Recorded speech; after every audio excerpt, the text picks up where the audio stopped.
What do girls like? What do they want? That's the eternal question for anyone just stepping into the class Introduction to the Female Brain, a class no one has ever passed. So good luck to you.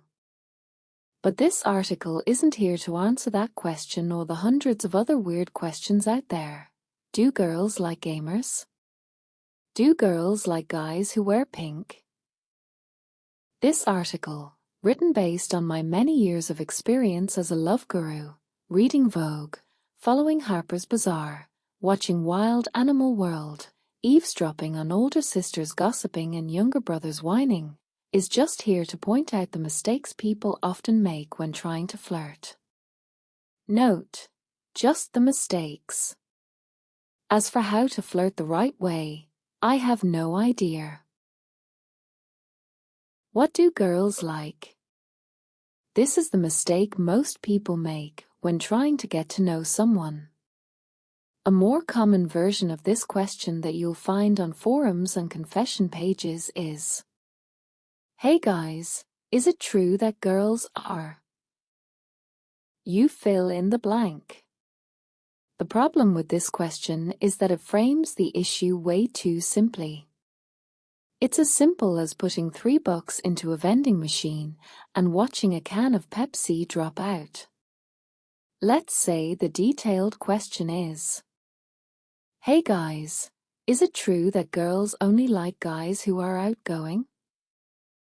If the answer is yes, then all you need to do is be outgoing and girls will like you. Otherwise, a non-outgoing guy like you is doomed to be single, and so are several million other introverted guys. So simple. And that's also the dumbest conclusion possible.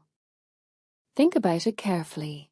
There are about 8 billion people in the world, and since men slightly outnumber women these days, let's say there are roughly 4 billion women. 4 billion people. 4 billion people cannot possibly think the same way. Even in a single classroom of 40 girls, all 40 of them have totally different emotions, joys, sorrows, loves, and hates. When you like someone, all you should care about is what kind of person they are, what they like, and whether they are compatible with you. The hardest part is figuring out what kind of person they are, and that requires time getting to know them, working together, studying together, maybe months, maybe years. Don't assume that just because someone is a girl, she's automatically going to be like this or like that. Some love playing guitar, some love dancing and hate cats, some love cats and hate dogs, some prefer cacti over roses. So those of you who keep asking, "What do girls like?" you'd better just ask the actual girl you like. "Hey, do you wanna eat dog meat? I'll go catch one for you." So the original question is meaningless. But many people cling to that meaningless question to find solutions to specific problems, which is why every girl they hit on runs away. Good guys, bad guys. Asking questions like the one above, combined with labeling yourself as either a good guy or a bad guy, is the perfect recipe for being single forever. Beyond oversimplifying everything like the question above, seriously, can we split 4 billion men in the world into 2 billion good and 2 billion bad? It boxes you into a tiny little corner. That's it. You can only describe yourself as either good or bad. I find this "a good guy, a bad guy" a concept ridiculous because among grown-up, mature, life-experienced people, nobody uses these labels. If you read interviews with successful people, you'll see they describe themselves as bold, daring, hardworking, gutsy, ruthless, blah blah blah. Nobody says, "I think I'm a good man." No. No one would say something so bland. Good guy, a bad guy is a concept only for teenagers who've just hit puberty, wearing flip-flops and riding bikes to their dates. When people grow up and start working in the real world, they say things like, "I'm a chief accountant. This job is super stressful, 10 hours a day, but I love wrestling with numbers, using my analysis to help the company grow, and dodge taxes too. I think this job is really cool and it suits a cool person like me." So if you confine yourself to the box of "I'm a good guy, that guy is a jerk," you'll forever be a dull, uninteresting boy. But girls say they want a good boyfriend. Isn't that a good guy? Honestly, being a good is a necessary condition, not a sufficient one. It's like someone walking into a fast food joint and ordering a hamburger. A good guy is like a $1 hamburger, 2 pieces of bread sandwiching 1 piece of beef and a leaf of lettuce. That's it. Those are the basic ingredients of a hamburger. But do you want to eat one of those? Of course not. Try a $10 hamburger. Besides the golden, rich sauce, the beef is premium Australian. The veggies aren't just lettuce but also red onions, Dutch tomatoes, olives, and dozens of other seasonings with fancy names thrown in. When someone says they like hamburgers, they don't mean the $1 burger that reminds you of the depression you felt in middle school literature class. They mean the gourmet burger like the $10 one. Honestly, even McDonald's $3 burger is pretty good. Friendzone. The nightmare of 21st century young men, where almost every guy has fallen into at least once. When you're young and inexperienced, fumbling around and ending up in the friend zone is normal. But when a guy is over 20 and still stuck in the friend zone, writing cheesy love quotes like in the song "What Are We to Each Other?" That's on him. Why does a guy end up in the friend zone? 2 main reasons. He put himself there. He got pushed there. The first reason is very simple. Become her best friend first, then try to upgrade to boyfriend self-friend-zoned. The second reason is also simple. She doesn't like you but you keep pushed into friend zone. She already has a boyfriend but you keep flirting friend-zoned. Honestly, getting friend-zoned is actually lucky, because usually people just cut you off completely when you're too clingy. About the first reason, most guys can't get past the friend stage because girls genuinely think, "He's just my friend. He's deceiving me." Seriously. If there's a girl you see every day, talk to like a normal friend, with no romantic vibes at all, then suddenly switching to dating is really hard. When you already know everything about her and treat her like just another person, what feelings could possibly develop into love? But the main reason girls hate guys who try to switch from friend to lover is that it's not honest. Why did you pretend to be my friend just so you could date me later? Why didn't you just ask me out from the beginning?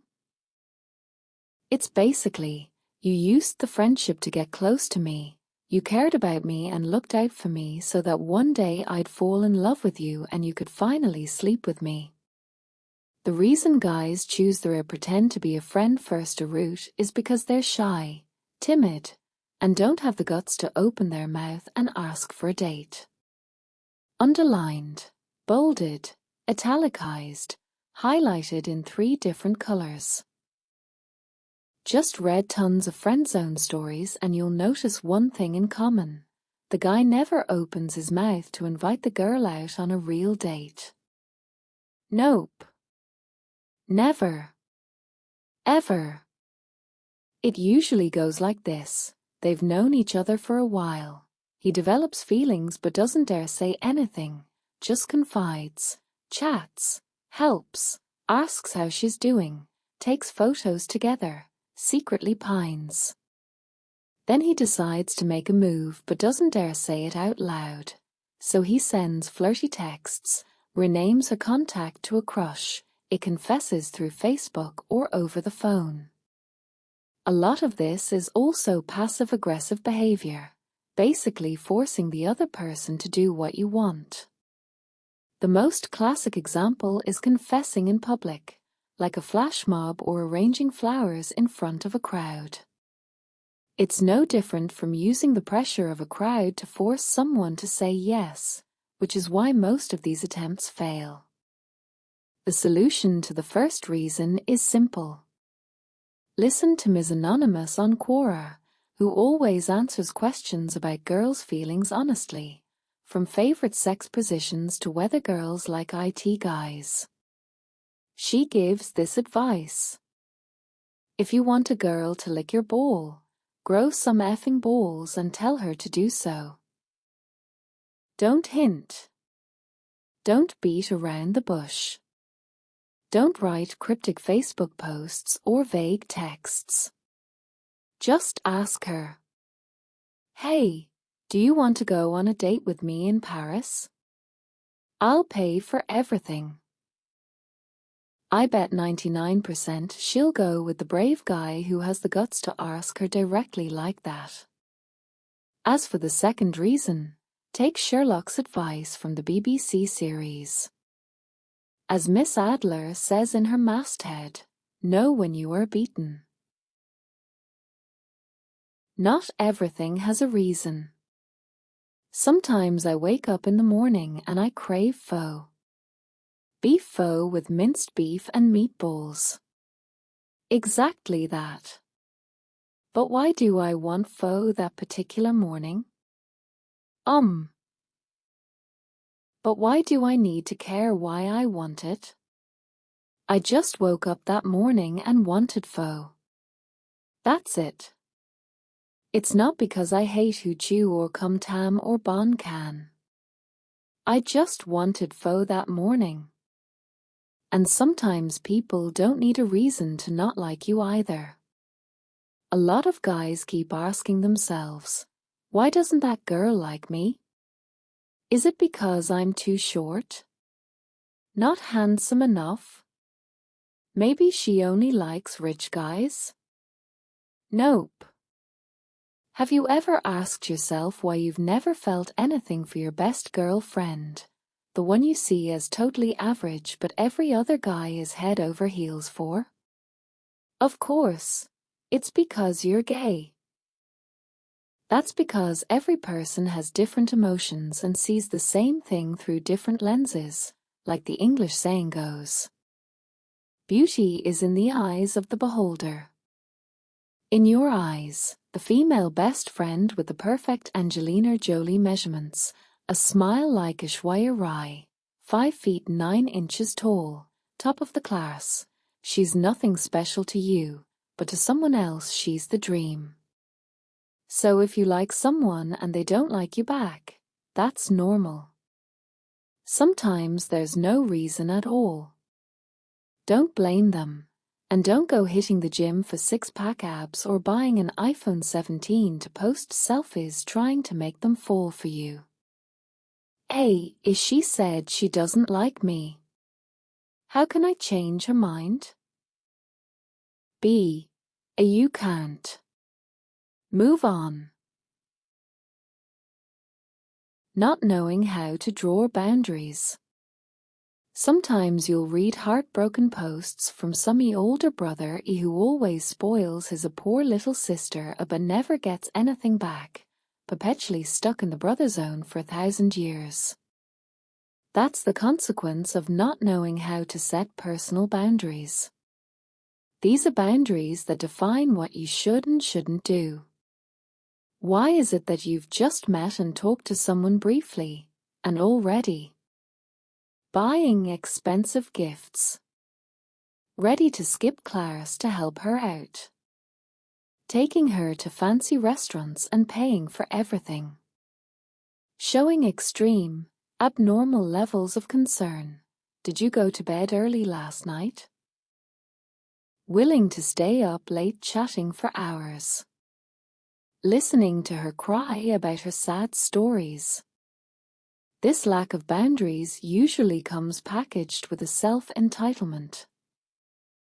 A textbook example of self-entitlement is when a 16-year-old kid screams at his parents, who are very successful, saying, "For my 16th birthday, you have to buy me an Audi RS7. I don't care, you have to buy it for me or I'm not going to school." This little brat thinks that just because he's his parents' son and just turned 16, his parents are automatically obligated to buy him an Audi RS7, a model set to launch in 2017 with a powerful V8 engine that lets you cruise the highway at 190 miles per hour, equipped with the latest AI to be your faithful assistant on long journeys. That is self-entitlement. The older brother above is the same. There will come a moment when he explodes, either in his imagination or through a text message, because if he had the guts to say it to her face, he wouldn't be in the brother zone, screaming, "Why have I been so good to you, cared for you in every little way, and you don't return my feelings?" That's because the little sister isn't a feelings vending machine. It's not like, "Today I listened to you talk for 4 hours straight. Only a crazy person would do that, so I got 10 more friendship points. Once I hit 1,000 points, you'll upgrade me to boyfriend." What the brother did was entirely his own choice. He has to live with it. It's his decision and he has no right to demand anything in return.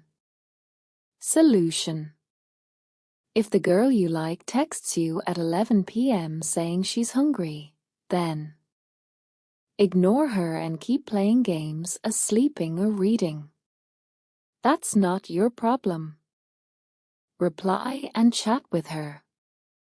If she hints that she's hoping someone will bring her food, cut her off completely. If she doesn't feel weird making demands like that, she's selfish and shameless, and you're better off not caring about her. Conclusion: there are many more issues I don't have time to write about here. Most people who are grown up but still stuck on the 4 issues above are people who failed to learn the right lesson from their teenage relationships, or more accurately, they drew the wrong conclusions from each failure. Let's call this the Kitten Lesson, or as Franklin Vo, another relationship expert on Quora and the ideal lover of Ms. Anonymous, calls it. You know, my mom used to have a beautiful Persian cat that was really good at drawing the wrong lessons. For example, she knew there was ice cream in the fridge, so she'd always try to climb in whenever my mom opened the door. When my mom shut the fridge door and clipped her nose, the lesson she learned wasn't I shouldn't climb into the fridge, it was I need to run faster into the fridge every time the door opens. And every time she ran and slammed her face into the closing door, the lesson she learned was I need to run even faster. This was Capricorn Psychology, patient minds, ancient questions, until the stars align again.